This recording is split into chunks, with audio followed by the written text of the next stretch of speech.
All right. Well, I don't want to get ahead of myself, but I think after he's moved there and stated that he's going to have a siege, that's the end of the Muslim player's turn. So uh, it is the Christian players' action round, and they have one more card to play.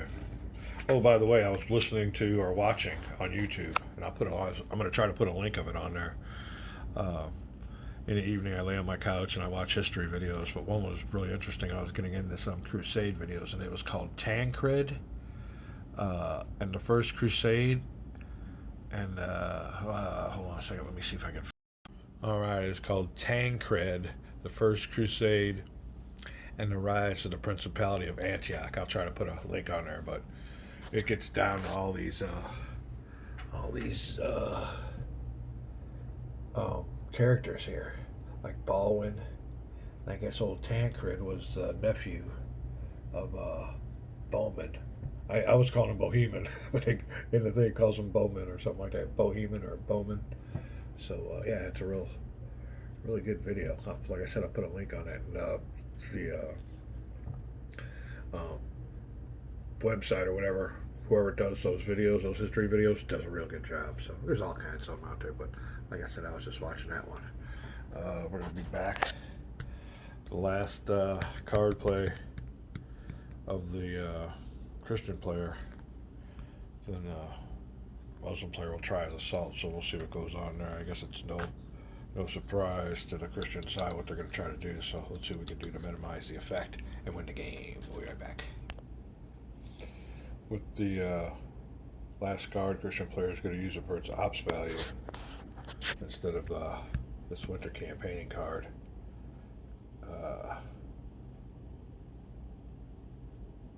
Says they do not need to demobilize at the end of the turn, which is fine. Maybe we'll just use this card. Yeah, play this card as last card to activate, just in case. But I don't think it's going to go that anyway for the Muslim player. But instead of using it for the ops value, I'm going to go ahead and use it for this event. Play as my last card to activate a friendly army. Moving force need not be demobilized at the end of the turn, which is kind of good because the army I was trying to mobilize is the Byzantines. And if you're looking at, if you watch that video, you'll see all the friction between the Byzantines and the Crusaders. It's kind of funny. They're fighting each other. Not to say the least that when they got into Jerusalem, they killed all the Jews and the Christians. I mean, who does that? I have no idea back then what these people were thinking. Mankind, I'll tell you. So anyway, yeah, so the Byzantines and the Crusaders fought each other, fought the Muslims, had the Muslims on their side, the Muslims were fighting each other.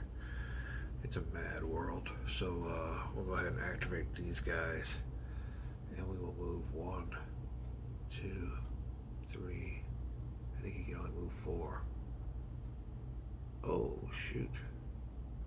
Okay, yeah, that's right, he's there.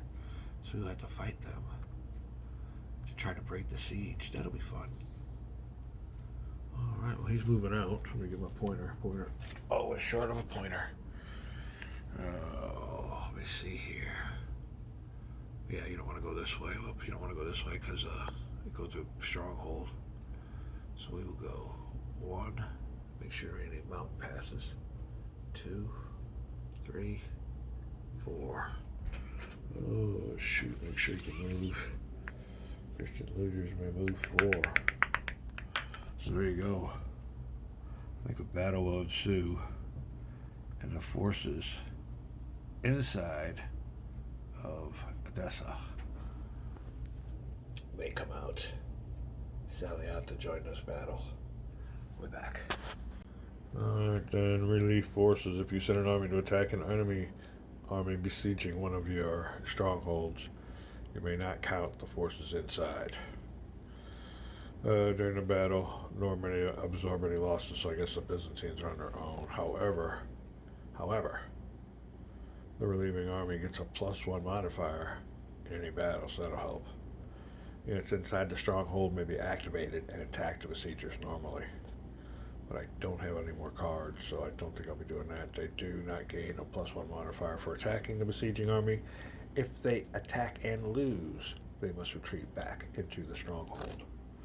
So that's what we'll be doing. It'll be a fight between, let me see here, Christian army. Oop, don't want to bring those guys in here. What kind of army we got here? Christian army. There's the Muslim. Ooh, he's got a big force. Well, we will just try to inflict some casualties. Let me get this straight down. I'll show you when I'm done. Alright, Christian player's turn, and we are trying to relieve the siege of Edessa. Christian army has 1, 2, 3, 4, 5, 6, 7, 8. I believe you count that middle number, 9, 10, 11. Strength factors, combat factors, whatever. Muslim player 3, 4, 5, 6, 7, 8, 9, 10, 11, 12, 13, 14, 15. So our main goal is just to reduce this number. So when it comes to time for his turn, now I did check out the numbers for the forces inside Edessa, because I was maybe going to play my card and just let them come out, sally forth, and attack. But their numbers are less than the Byzantine forces, so we'll let the Byzantines come in there. Plus they get a modifier, which these guys don't coming out. So that is that. We will get ready to proceed. Christian player has played his last card. So let the battle begin. Alright, these are our numbers. And Muslim player does have a battle event that he can play. But can't do it. Gotta use this card for that assault. So this will be what we got here. Byzantines. Combat strength of 8 plus 3 for their leader. He was 11. They do get a +1 die roll modifier though for being a attacking army against another army that's got their backs against the wall. So I guess while they're getting attacked in their rear, the Muslims, everybody in the stronghold, are still firing at them. So they're getting fired on from the attackers and the defenders, and that results in a 1 die roll modifier. However, Muslim player has a 12 battle rating plus 3 for Sajjah. He equals 15. So let's look at these columns here real quick. Combat tables. We'll be looking under the 11. Same one for both of them. So let's see what's up. I believe the Crusaders go first in their attack. The +1 die roll modifier. Oh, it's a Christian game all around, my friends. All right. 11 with a 7. Whoa, am I reading that right? Let me see here. Am I reading that right? Oh, should we just call it a game? Should we just call it a game? All right, 5 step losses for old Zenji. Let me see, that'll be 1 unit, 2 units and a half. So there you go. Forces piling up on a dead pile for the Muslim dead pile. I think these guys get reduced. Put them over there reduced. I'm not sure that yet. Yeah, we'll see coming forward, but there you go. All right, now time for the Byzantines to get theirs. All right, with no die roll modifiers. Oh, yeah, it's just not in the cards for the Muslim player. All right, with a 2. Now I gotta find out if we do more rounds of combat or if that's it. Let's see what's up here. 1 for the Byzantine units. So let's get their little steppy loss here. And let's see if there's more rounds of combat. We'll be right back. Alright, well here, look at this. The player who takes the fewest steps losses wins the battle. No rounds, that's just it. I like that, it's kind of simple. Alright. Unless one side is eliminated, for which case the surviving side, blah blah blah, If those players use the same number, blah blah blah. Battle is drawn. The loser attacker, if the battle was drawn, must retreat. So, Sente's got to get the heck out of there. And the siege has been lifted. That might be game. We'll see what's going on here. Let me retreat. Read about retreats. We'll be right back. Alright, all kinds of stuff about retreats. He's got to go back 2 spaces. And none of them can have strongholds. Plus, an army retreating into harsh terrain must roll for foraging. Alright, so he's going to have to go back. And he don't want to go that way. He'll go back 1. Oh, maybe go back this way, because there's a stronghold there. 1, 2. And he'll have to roll for foraging. But there's his army. He's got 1, 2, 3, 4 units with him. Let's give him an attrition die roll here real quick. Attrition with 4. It is not the Muslim player's day. Space of friendly stronghold, harsh terrain. For space. Space of friendly stronghold 1 is -1. So we are going to land at 1 space for the stronghold, so it'll be fine. I think that one negates the harsh terrain one. So -1, +1. So that evens that out.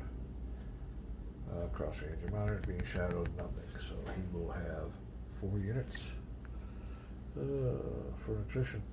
5 or 6 gets him some losses, and he's good. So old Sanjay is back in Ardent, and I don't know if he'll be able to get an assault. You need 2 cards to do that. He'll have to have 1 card to, well, we'll see what happens. Let's see what goes on here. Yeah, he'll have to have 1 card to activate the leader. And, yeah, I don't think he's going to make it. That could be game. Oh, Muslim. And the Byzantines come to the rescue. Now, when you watch that video, you'll see that although this is the second crusade, that video was about the first crusade. But when they went through Constantinople, they had to pay tribute to the Byzantines. They didn't like doing that. And they had to make sure that whenever they captured some territory, they gave it back to the old emperor. But when they did, they didn't. That the Crusaders did anyway. So old Odessa might be turned into a Byzantine state, and the Crusaders kicked out in this one. We'll see what's up, but that's what happens. Oh, it is the Muslim players action round, and it could be game. Let me go look at what's going on. I'll be back. All right, well, here we are, and the only card he's got is this one. Ops value of 1. Strategy rating of 2. And what we say there is good game. Christian player won that one mostly due to the ineptitude of my trying to go for Tarsus. But we're moving on to scenario number 3. Hope you enjoyed this. I really did. I'm enjoying the heck out of this game. And like I said, I'll try to put a link to that video about the First Crusade and Tancred. I don't even know where old Tancred is. Is he in here? Oh, there he is. Oh, that's Conrad. Where was Tancred? Was Tancred in the... Nope. Let me see here. Is he still over here in my... Oh, I don't see him. But anyway, he was really big on that video. And I thought he was on the board somewhere around here. Where's Tancred? Alright, well, anyway. It's a good video. And Muslim player lost. We're moving on here to... let's check this out here together. I don't know how many scenarios are in this game. I've never been into scenario 2, and I'm going on scenario 3, the fall of Caliphate. The invasion of Egypt. The failure of the Second Crusade was followed by Nur ad-Din's in northern Syria.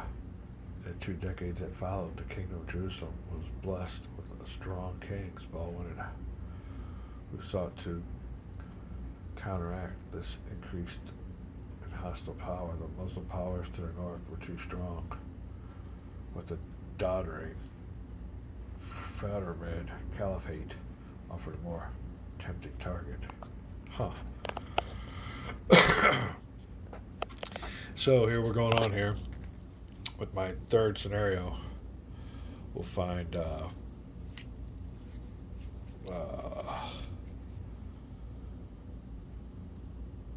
somebody's consolidation of power in northern Syria.